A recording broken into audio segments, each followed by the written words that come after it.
ভালোবাসা দিয়ে ভগবানকে সেবা দিতে হবে। তাহলে কি বুঝলেন মা? দৈবকীর গর্ভে ভগবান জন্ম দিলেন, কিন্তু ভগবান স্তনে দুগ্ধ পান করলেন না মা। আর যশোমতীর ঘরে ভগবান যখন গেলেন, যশোমতীর গর্ভে জন্ম নেননি, কিন্তু ভগবান যশোমতী মায়ের স্তনে দুগ্ধ পান করে ভগবান আমার মানুষ হয়েছে। কেন মা? যশোমতী মা পূর্ব জন্মে কে ছিল না? যশোমতী মা পূর্ব জন্ম ছিল ধরা মা।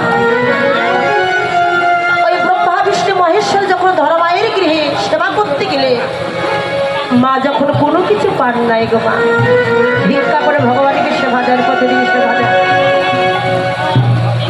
মা যখন কোনো কিছু পান নাই, তখন মা সর্ব জায়গায় ভিক্ষা করে কোনো কিছু না পেয়ে ভগবান কেমন করে পরীক্ষা করেছিলেন। অবশেষে এক মুদির কাছে দক্ষিণ স্তন বন্ধ রেখে চাল ডাল নিয়ে ভগবানকে সেবা দিয়েছিলেন। তারপরে ভগবান আমার কি করলেন না, স্তন বন্ধ রেখে ভগবানকে সেবা দিয়েছিলেন বলে তারপরে সেই ধরা মা তারপরে মাঝে যশোমতী মা হয়ে এলেন। আর ভগবান কি করলেন? যশোমতী মায়ের স্তনে দুগ্ধ পান করলেন। সেই ভগবান পতিত পাবন গৌর হরি। গৌর হরি আসলেন নদিয়ার মাঝে, নবদ্বীপ মাঝে। নদিয়া নবদ্বীপ মাঝে এসে প্রভু আমার হরি নামের প্রেমে বিভাবিত হলে হরি নামে কৃষ্ণ নাম করেছি। এই যে আমরা সবাই বসে বাবা নাম শ্রবণ করছি, আমরা যদি মনে করে থাকি যে আমরা এবারে মানব জন্ম পেয়েছি, এবারে মানব জন্ম পেয়ে আমরা ভগবান নাম শ্রবণ করছি, সুন্দর মানব জন্ম পেয়েছে তা নয়। শাস্ত্রে বলেন আমাদের 84 লক্ষ জনে বারবার আসা যাওয়া করতে হয়েছে এই মর্তে। প্রথম কি বললেন না, 20 লক্ষ বার আমাদের বৃক্ষরূপে জন্ম নিতে হয়েছিল। 20 লক্ষ বার আম জাম কাঁঠাল লিচু নানাবিধি বৃক্ষরূপে আমরা জন্ম নিয়েছি। শেষ জন্মতে আমাদের কখন হয়েছিল বাবা? যখন আমরা তুলসী বৃক্ষরূপে জন্ম নিলাম। তুলসী পাতা দিয়ে আমার গৌর গোবিন্দ সেবা হলো, পূজা হলো, আমাদের বৃক্ষ জন্ম থেকে আমরা উদ্ধার পেয়ে গেলাম বাবা। 20 লক্ষ বার বৃক্ষ রূপে জন্ম, আর 9 লক্ষ বার জলের মধ্যে আমাদের জন্ম নিতে হয়েছিল বাবা। কত প্রাণী, কত মাছ, কত কাঁকড়া, কত কিছুই আমাদের জন্ম নিতে হয়েছে জলের ভিতরে। শেষ জন্মটি কখন হয়েছিল গো মা? যখন আমাদের শঙ্খ রূপে জন্ম হলো। যখন আরতি কালে আমার ভগবান সেবার জন্য আমরা বেজে উঠলাম, আমাদের এই শঙ্খ জন্ম থেকে আমাদের উদ্ধার হয়ে গেল। 11 লক্ষ বার আমাদের পোকা মাকড় রূপে জন্ম নিতে হয়েছে। কত পোকা, ফুলের পোকা, ফলের পোকা, কত পোকা রূপে আমাদের জন্ম নিতে হয়েছে মা।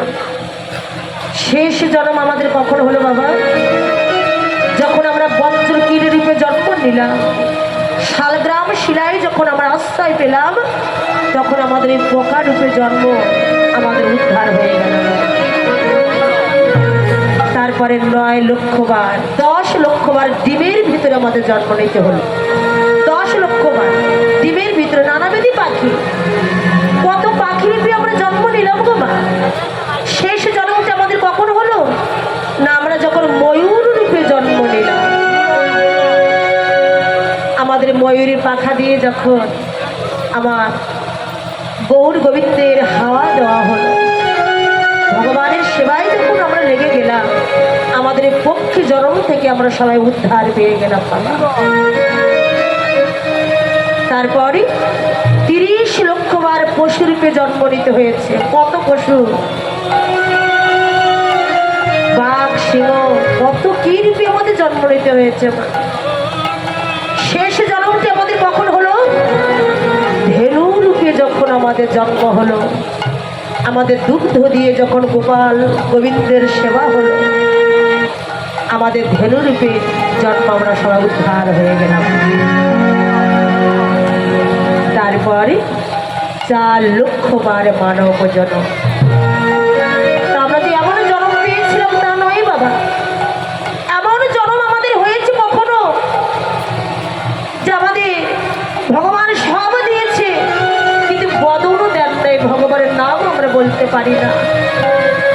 এমনও দিন গেছে আমাদের যে আমাদের কর দিয়েছেন, চরণও দেন নাই, আমার চরণও দিয়েছেন, হাত দেন নাই, ভগবানকে সেবা দিতে পারে নাই। এমন জন্ম আমাদের হয়েছিল মা, আমাদের সবই আছে কিন্তু চোখও দেন নাই, ভগবানকে আমরা দর্শন করতে পারি নাই। এমন দিন গেছে আমাদের, এমন জন্ম আমাদের দিয়েছে, সবই দিয়েছেন, হাত দিয়েছেন, চরণও দিয়েছেন, কিন্তু কর্ণ দেন নাই, ভগবানের নাম শ্রবণ করতে পারি নাই বাবা। এমন করে জন্ম নিতে নিতে আমাদের সুন্দর দুর্লভ মানব জন্ম পেলাম আমরা, মানব জন্ম। কিন্তু মানব জন্ম উদ্ধার হবে কেমন করে? কেমন করে মানব জন্ম উদ্ধার হয়ে যাবে?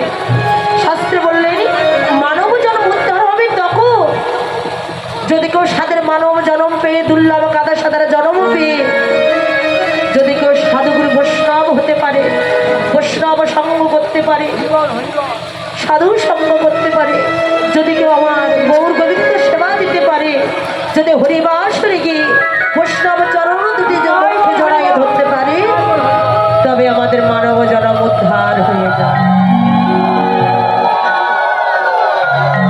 আমাদের মানব জন্ম কখন উদ্ধার হবে? কখন উদ্ধার হবে? যদি আমরা বৈষ্ণব সঙ্গ করতে পারি, সাধু সঙ্গ করতে পারি, তবেই আমাদের মানব জন্ম উদ্ধার হয়ে যাবে। কিন্তু বৈষ্ণব সঙ্গ, সাধু সঙ্গ আমরা কোথায় করব? না হরিবাসরে বৈষ্ণব চরণ ধরে